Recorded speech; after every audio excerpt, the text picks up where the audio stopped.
Part 2 of the shoulder examination, where once we have assessed the patient holistically and done the generic bit of look, feel, move, we now move on to doing the special test, which can help us define or identify the problem in the joint more locally and be a bit more specific about it.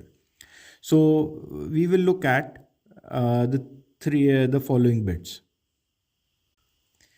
Now let's ask, is it a bony problem?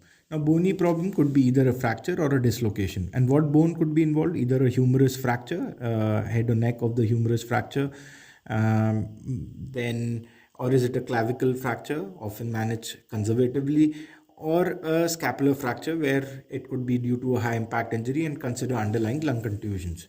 Or then you come to whether it is a dislocation of the shoulder joint, where it could be the anterior dislocation, where you can do the Dugas test, asking the patient to touch the tip of the opposite shoulder. If they can't, then it can suggest an anterior dislocation, and provided the shoulder is also looking quite squared off.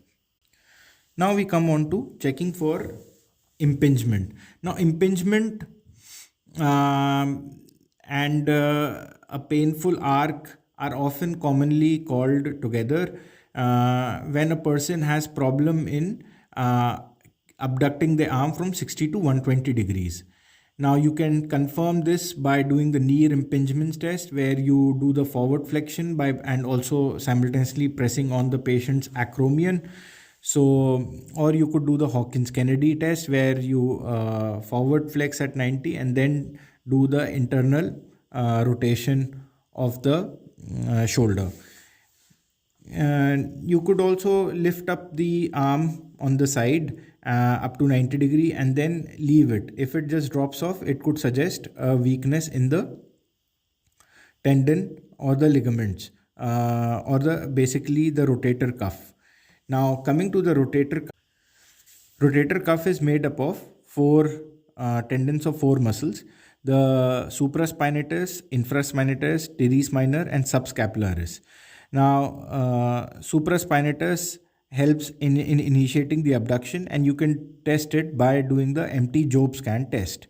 The infraspinatus and teres minor help in external rotation, and the subscapularis you can check with the helps in internal rotation, and you can check with the Gerber lift-off test. Now acromioclavicular joint, if that is disrupted, grading 1, 2, 3 based on severity, you can check with cross arm adduction. And lastly, global pain or limitation can be due to frozen shoulder or adhesive capsule.